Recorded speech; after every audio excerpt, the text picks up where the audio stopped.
Writ of mandamus nima?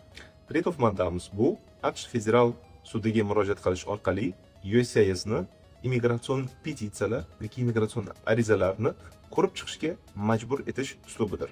Qachon mandamus mos keladi? Agarda sizni immigratsiya tashkilotiga, ya'ni USCIS'ga topshirgan immigratsion arizangiz yoki petitsiyangiz odatdagi muddatlardan kechikkan holda va hech qanday asosli izohlarsiz ko'rib chiqilmayotgan bo'lsa, siz writ of mandamus orqali ushbu jarayonlarni tezlashtirishingiz mumkin. Qaysi ishlar uchun qo'llaniladi? Bu bo'yicha hech qanday cheklovlar yo'q. Barcha immigratsion petitsiyalarni agarda ko'rib chiqish odatdagi muddatlardan kech qoladigan bo'lsa, siz writ of mandamusni AQSh federal sudiga topshirishingiz mumkin. Mandamus ishni avtomatik tasdiqlaydimi? Yo'q, albatta.